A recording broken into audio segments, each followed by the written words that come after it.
Chanting the following mantra internally, wipe the upper and the lower lips twice using the base of the right hand thumb, moving the hand from right to left of the lips. Om Ham Hridayaya Namaha. Wash your right hand with the water in the Panchapatram. With the tips of your right hand index, middle and ring fingers, touch the above the upper lips and below the lower lips. With the tips of the right hand index finger and thumb joined together, touch the right nostril, left nostril. With the tips of your right hand ring finger and thumb joined together, touch the right eye, right ear, left ear. Wash your right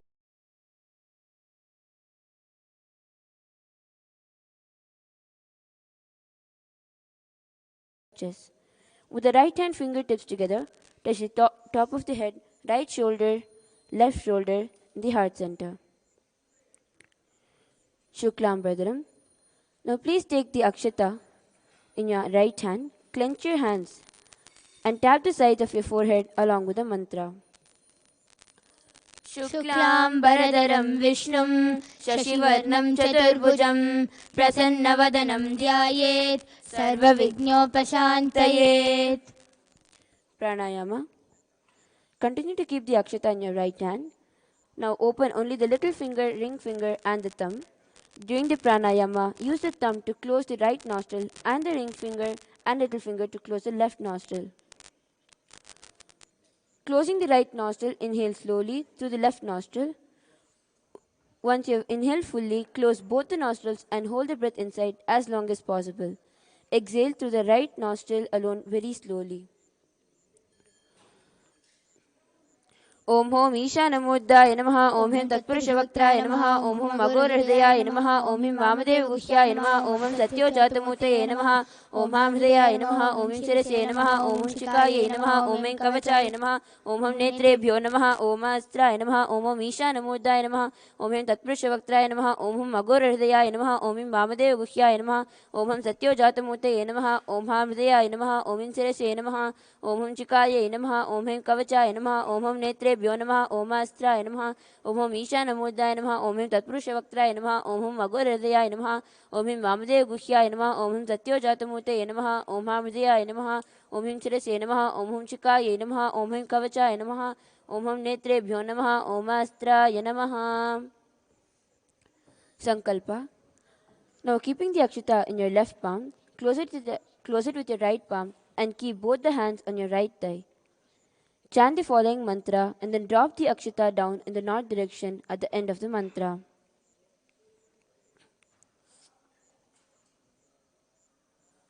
ममोपात समस्त दुरिदक्षयद्वारा भगवत् श्री नित्यानंद परम शिव प्रीत्यर्थम श्री नित्यानंदेश्वरी पराशक्ति समेत श्री नित्यानंदेश्वर परम शिव प्रीत्यर्थम च शुभे शोभने मुहूर्ते अद्य ब्रह्मणः द्वितीय परार्धे श्री श्वेतवराह कल्पे वैवस्वतमन्वन्तरे अष्टाविंशतितमे नित्ययुगे प्रथमे पादे जम्बूद्वीपे भारतवर्षे भरतखण्डे मेरोः दक्षिणे पार्श्वे शकाब्दे अस्मिन् वर्तमाने व्यवहारिके प्रभवादीनां षष्ट्याः संवत्सराणां मध्ये विकरिनाम संवत्सरे उत्तरायणे लक्ष्मीवेङ्कटेश्वर ऋतौ ज्येष्ठमासे शुक्लपक्षे द्वादश्यां शुभदितौ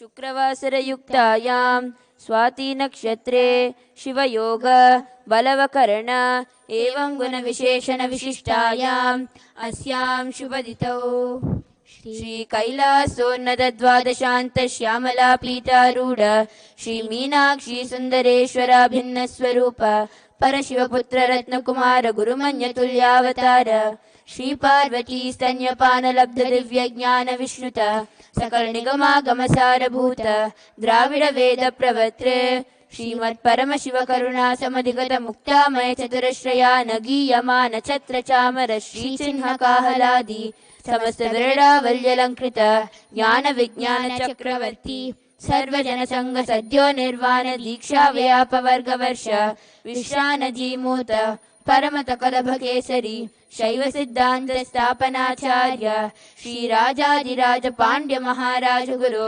शपनशाक्यादि महान्तकारनिवारणज्ञानभानु वीक्षणानर्हार्हध्वजोच्चेदनपूर्वक श्रीमद्वृषभध्वजस्थापक शैव समयकर्त्रे सर्वज्ञपीठारूढ श्री जगद्गुरु श्री ज्ञानसम्बन्धदेशिक स्वामी वागीश सुन्दर माणिक्यवाचक स्वामिनाम् अवतारभूत श्री ज्ञानसम्बन्ध स्वामी पुनरुद्धृत श्यामलापीठ महासंस्थान ज्ञानसाम्राज्य शासक सर्वज्ञपीठारूढ तृणवद्युक्तरधिशतमगुरु महासन्निधान महानिर्वाणपीठस्य अष्टोत्तरसहस्रश्री महामण्डलेश्वर अटलपीठस्य अष्टोत्तरसहस्रतम अष्टोत्तरसहस्रश्री अटलपीठाधीश्वर धर्ममुक्तिस्वर्गपुरस्वर्णपीठस्य त्रयोविंश गुरुमहासन्निधान श्रीमत्परमहंस परिव्राजकाचार्यवर्य सच्चिदानंद प्रणव स्वरूप स्तोत्रिय ब्रह्मनिष्ठ नित्योत्सव नित्य मंगल नित्य कल्याण नित्यजित नित्यानंद पीठ महासंस्थान महासिंहासन पीठ कर्त्रे कैलास पुनरुद्धारक जगद्गुरु श्रील श्री भगवत श्री नित्यानंद परमशिव श्री ज्ञानसम्बन्ध देशिक परमाचार्य स्वामिनां प्रीत्यर्थं तेषां पादारविन्दयोः भक्तिसिद्ध्यर्थं गुरुकृपा कटाक्ष सिद्ध्यर्थं क्षेमस्थैर्य वीर्य विजय आयुरारोग्य ऐश्वर्याणाम् अभिवृद्ध्यर्थं धर्मार्थ काम मोक्ष चतुर्विध फल पुरुषार्थ सिद्ध्यर्थं मम समस्त दुरितोपशान्त्यर्थं समस्त मंगलावाप्यर्थं भगवत् श्री नित्यानंद परमशिव प्रसादेन सकुटुम्बस्य ज्ञान वैराग्य जीवन मुक्ति प्राप्त्यर्थं श्री नित्यानंदेश्वरी पराशक्ति समेत श्री नित्यानंदेश्वर परमशिव अवतारभूत श्री सर्वदेव देवी स्वरूप भगवत् श्री नित्यानंद परमशिव प्रत्यक्ष पाद पूजां करिष्ये श्री नित्यानंदेश्वरी पराशक्ति समेत श्री नित्यानंदेश्वर परमशिव पूजां च करिष्ये। ओम अपौपस्पृश्य wash your hand with the water from the panchapatram. Ghantanada. Now ring the bell with your left hand loudly as you chant the mantra. Om Agamatantu Devanam Gamanatantu Rakshasam Ghantanadam Karo Jnato Devata Hvanalanchanam Ghanta Devatabhyo Namaha. Manasu Puja. Now please take some flowers in your hands and place your hands in the Kurma Mudra and offer the flowers at Swamiji's Padaka at the end of the mantra. Om Hritpadmamasanam dadyat Sahasrarachyutamritaihi Padyam Charanayo dadyat Manastu Argyam Nivedayet Tena Amritena Achamaniyam Snaniyam Tena Chasmritam Akashadattvam Vastram Syat Gandhasyat Gandhatatvakam Chitram Prakalpayet Pushpam Dhupam Pranan Prakalpayet तेजस्तत्वं च दीपार्थं नैवेद्यं स्यात् सुधाम्बुधिः अनाहतत्वनिर्घण्टा वायुतत्वं च चामरं सहस्रारं भवेत् क्षत्रं शब्दतत्वं च गीतकं नृत्यमिन्द्रियकर्माणि चाञ्चल्यं मनसस्तदा सुमेकलां पद्ममालां पुष्पं नानाविधं तदा अमायाद्यैर्भावपुष्पैः अर्चयेत् भावगोचरम् अमायं मनहङ्कारम् अरागम् अमलं तदा अमोहकं मदं बञ्च अद्वेषाक्षोभकौ तदा अमात्सर्यं मलोभं च रसपुष्पं विदुर्बुधाः अहिंसा परमं पुष्पं पुष्पमिन्द्रियनिग्रहः दया पुष्पं क्षमा पुष्पं ज्ञानपुष्पं च पञ्चमम् इति पञ्चदशे भावपुष्पैः सम्पूजयेत् भगवन्तं श्रीनित्यानन्द परमशिवम्। उपचार पूजा. The first offering is asanam. Now please take some flowers and akshata in your hands and offer it at Swamiji's Padaka at the end of the mantra. Om Sarvabhutantarastaya Sarvabhutantaratmane Kalpayamyupaveshartam Asanam Te Namo Namaha. Om Hrim Idam Suvarnasanam Sarvadeva Devi Swarupaya Bhagavate Shri Nityananda Paramashivaya Namaha. The next offering is Swagatam. Now please take some flowers in your hands and offer it at Swamiji's Padaka at the end of the mantra. स्वागतम् ॐ शान्तत्वा सर्वकर्तृत्वात् भावोद्भरति कारणात् शिव उक्तो महातन्त्रमन्त्रविद्भिः सदा शिवः तस्मै शिवाय गुरवे वीतरागकलाय वै अमेयत्वात्तनन्तोऽयम् अजत्वात् च प्रकीर्तितः यस्य दर्शनमिच्छन्ति देवा स्वाभीष्टसिद्धये तस्मै ते परमेशान स्वागतं स्वागतं प्रभो अद्य मे सफलं जन्म जीवनं सफला क्रियाः स्वागतं यत्त्वया तन्मे तपसां फलमागतम् ॐ ह्रीं सर्वदेवदेवी स्वरूप भगवन् श्रीनित्यानन्द परमशिव स्वागतं सुस्वागतं ते. The next is the offering of Padyam. Now please take another knee of water in your hands and offer it at Swamiji's Padaka along with the mantra. Padyam Om Yadbhaktilesha Samparkat Paramananda Samplavaha Tasmai Te Parameshana Padyam Shuddhaya Kalpaye Om Hrim Etat Padyam Sarvadeva Devi Swarupaya Bhagavate Shri Nityananda Paramashivaya Namaha. The next is the offering of Arghya, the offering of the traditional bouquet. Now please take the Arghya in your hands and offer it at Swamiji's Padaka along with the mantra. अर्घ्यः ॐ दुर्वाक्षतसमायुक्तं बिल्वपत्रं तथा परं शोभनं शङ्खपाद्रस्तं गृहाणार्घ्यं महेश्वर ॐ ह्रीं एषो अर्घ्यः सर्वदेवदेवी स्वरूपाय भगवते श्रीनित्यानन्दपरमशिवाय स्वाहा. The next offering is Achamaniyam. Now please take another knee of water in your hands and offer it at Swamiji's Padaka along with the mantra. Achamaniyam Om Mandakinyastu Yadvari Sarvapapaharam Shubham Grahanachamaniyan Tvam Maya Bhaktya Niveditam Om Hrim Idam Achamaniodakam Sarvadeva Devi Swarupaya Bhagavate Shri Nityananda Paramashivaya Svada. The next offering is Madhuparka, the offering of the nectarine drink. Now please take the Madhuparka in your hands and offer it at Swamiji's Padaka along with the mantra. मधुपर्कः ॐ सर्वकल्मषनाशाय परिपूर्णशुदात्मकं मधुपर्कमिमं देव कल्पयामि प्रसीद मे ॐ ह्रीं एष मधुपर्कः सर्वदेवदेवी स्वरूपाय भगवते श्रीनित्यानन्दपरमशिवाय स्वधा. The next is the Gandhatailam. Now please take the scented oil in your hands and offer it at Swamiji's Padaka along with the mantra.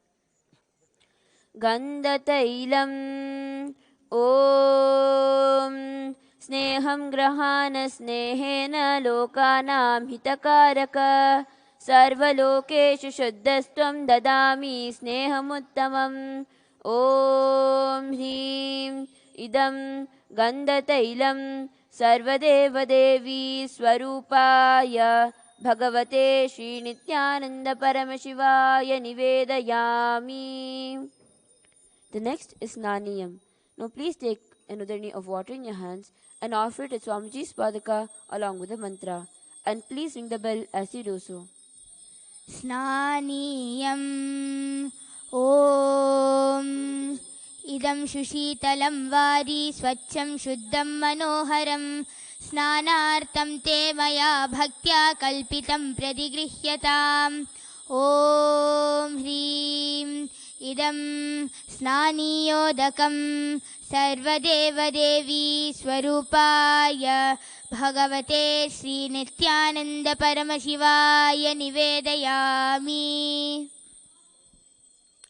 The next offering is Vastram. Now please take some flowers in your hand and offer it to Swamiji's Padaka at the end of the mantra. Vastram Om Maya Chittapatachanna Nijaguhyor Tejase Niravarana Vijnaya Vasaste Kalpayamyaham Om Hrim Idam Vastottariyam Sarvadevadevi Swarupaya Bhagavate Shri Nityananda Paramashivaya Nivedayami. The next offering is Abharanam. Now please take the jewelry in your hands and offer it to Swamiji's Padaka along with the mantra. आभरणम् ॐ स्वभावसुन्दराङ्गाय नानाशक्त्याश्रयाय ते सुवर्णं भूषणं तुभ्यं कल्पयामि प्रसीद मे. ॐ ह्रीं इदं सुवर्णाभरणं सर्वदेवदेवी स्वरूपाय भगवते श्रीनित्यानन्दपरमशिवाय निवेदयामि. The next is the offering of Gandha.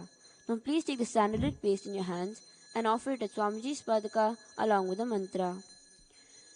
Gandha Om Shariram Tena Janami Jeshtam Naiva Cha Naiva Cha Maya Niveditan Gandhan Pratigrihya Vilipyatam.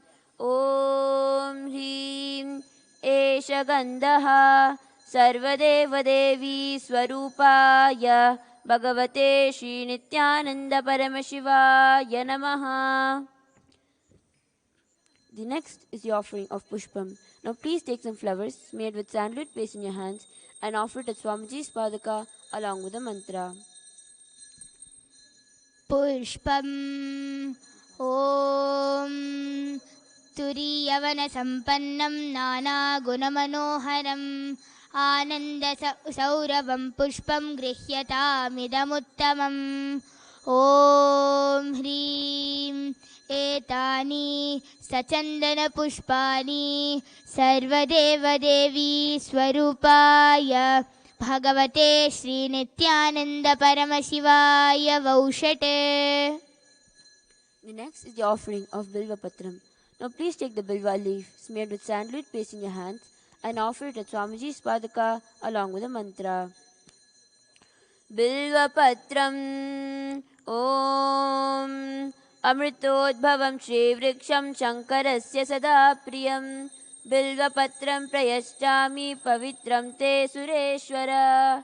Om Hrim Etani Sachandana Bilva Patrani Sarvadevadevi Swarupaya Bhagavate Shri Nityananda Paramashivaya Vaushate. The next is the offering of Tulasi Patram. Now please take the Tulasi leaf smeared with sandalwood paste in your hands and offer it at Swamiji's Padaka along with the mantra. Tulasi Patram Om Namaste Bahurupaya Varadamurtaye Paramatmane Swaha. Om Hrim Idam Sachandana Tulasi Patram Sarvadevadevi Swarupaya Bhagavate Shri Nityananda Paramashivaya Namaha. The next is the offering of Dhupa. Now please take the lit incense sticks in your hands and slowly wave towards Swamiji along with the mantra, and please ring the bell as you do so. Dhupaha Om Vanaspatirasho Divyo Gandhadyakshu Manoharaha Agreya Sarvadevanam Dhupoyam Pratigrihyatam. Om Hrim Esha Dhupaha Sarvadevadevi Swarupaya भगवते श्रीनित्यानंद परमशिवाय नमः. The next is the offering of Deepa. Now please take the lit lamp in your hands and slowly wave it towards Swamiji along with the mantra. And please ring the bell as you do so. दीपः ॐ सुप्रकाशो महादीपः सर्वतस्तिमिरापहः स्वभाद्याद्यन्तरज्योतिर्दीपोऽयं प्रतिगृह्यताम्. ॐ ह्रीं एष दीपः सर्वदेवदेवी स्वरूपाय भगवते श्रीनित्यानंद परमशिवाय नमः. The next is the offering of Naivedyam. Now please take an udharni of water and hover it clockwise over the Naivedyam. And offer the water at Swamiji's Padaka at the end of the mantra. And please ring the bell as you do so. Naivedyam Om Naivedyam Vividam Deva Shakkaradi Vinirmitam Maya Niveditam Bhaktya Grahana Parameshwara. Om Hrim Idam Sopakarna Naivedyam Sarvadeva Devi Swarupaya Bhagavate Shri Nityananda Paramashivaya Nivedayami. The next is the offering of Paniyam. Now please take an udharni of water in your hands and offer it at Swamiji's Padaka along with a mantra. पानीयम् ॐ समस्तदेवदेवेश सर्वतृप्तिकरं परम् अखण्डानन्दसम्पूर्णं ग्रहाणजलमुत्तमम्. ॐ ह्रीं इदं पानार्तोदकं सर्वदेवदेवी स्वरूपाय भगवते श्रीनित्यानंद परमशिवाय नमः. The next is the offering of Punarachamaniyam. Now please take an udharni of water in your hands and offer it at Swamiji's Padaka along with a mantra. Punarachamaniyam Om Uchchishtamapyasuchirva Yasya Smaranamatrataha Shuddhimapnoti Tasmai Te Punarachamaniyakam. Om Hrim Idam Punarachamaniyodakam Sarvadeva Devi Swarupaya Bhagavate Shri Nityananda Paramashivaya Swaha. The next is the offering of Arartikam. Now please take the lit camphor in your hands and slowly wave towards Swamiji along with the mantra. And please ring the bell as you do so.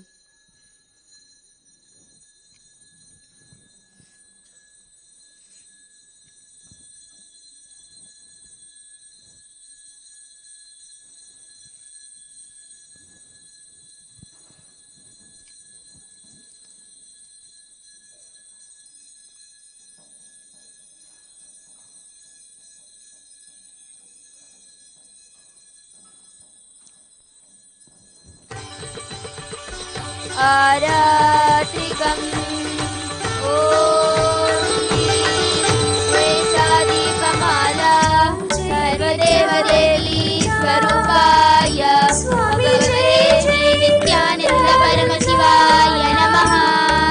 Om Radhadirajaya Prasanya Sahine Namo Vayam Vaihi Shravanaaya Kurmahe Samega Manga Makamaya Bhakyam Swameshwaro Vaihi Shravano Dadato Kuberaya Vaihi Shravanaya Samarajaya Namaha.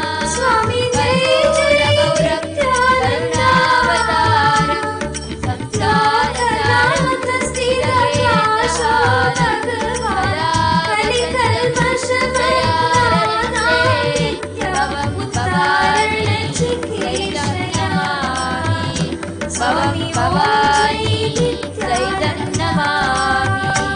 Bhavam Bhavani Saitam Namami. Aratikam Samarpayami Bhagavat Shri Nityananda Paramashivacharana. कमलेभ्यो नमः. Next is the offering of Pushpanjali. Now please take some flowers in your hands, close your eyes and offer the flowers as Swamiji's Swadhika at the end of the mantra. Pushpanjali